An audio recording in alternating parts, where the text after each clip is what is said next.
Guys, alam niyo ba nakatanggap ako ng notice kay Facebook na ang account ko raw ay suspended due to account integrity.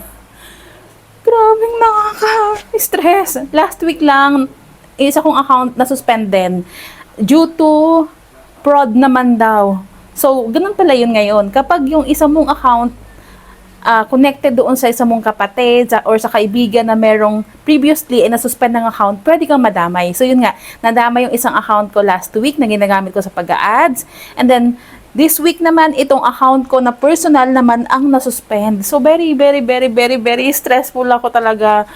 At hindi ko na alam ang gagawin ko dahil yung account na nasuspend ko ngayon ay personal account ko and business account ko na rin kung saan andun yung mga friendship ko, yung mga dating estudyante, yung family ko, and yung mga clients ko. So hindi ko alam kung ano yung mga Facebook name nila at yung mga kadil ko na bagong buyer ngayon. So, napaka-stressful talaga. So, ito yung ginawa ko para mabigyan ng, ano ba, yun muna. So, una, nag-appeal ako doon sa email na isinend nila.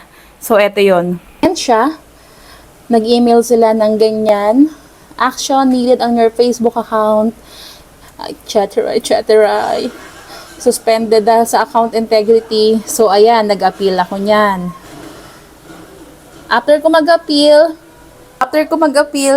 hintayin ko lang daw yung kanilang response dahil it takes around 48 hours bago daw magkaroon ng response. Pero lumipas na yung 2 days, wala pa ring sagot kung ano na yung nangyari doon sa account ko.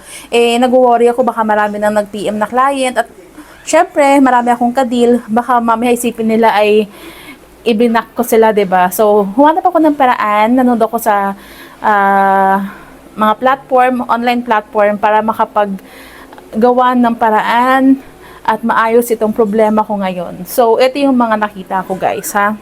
So, nag-email ako dito kay Facebook. So, ang sabi ko sa kanya, hello, FB team, FB support team, I am willing to appeal. Ano ba itong mga binabasa ko? Malabo ba mata ko? I am writing to respectfully appeal the etc. Ganyan. Nababasa nyo naman, di ba? And then, inattach ko ang ID ko. Ayan, valid ID ko. Tapos, isinend ko yan dito. Ayan. Disabled at fb.com, appeals at fb.com. Ayan. So, after kong ma-send yan ng 11 a.m. kahapon, eto na siya. Ayan, around 6:50 a.m. tulog pa ako niyan. Nag-email na sila na successful yung review ng aking Facebook. Oh my God! Talaga naman. Thankful ako dahil naibalik na yung Facebook ko. So, yun. Ang mga reason daw kung bakit na-suspend yung account natin is unang-una, or isa sa mga reason is yung biglang volume yung activity mo sa Facebook mo. Dati yung matipid ka lang or tamad ka mag-post. Ako kasi bigla akong volume kasi parang lately parang naisip ko ulit mag-vlog, gumawa ng mga content. So yan.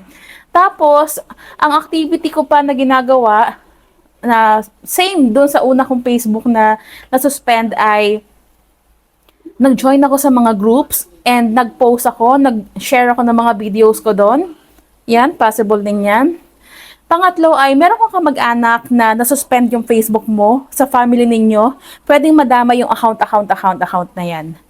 Ayan. O kaya naman may nag-report ng profile mo.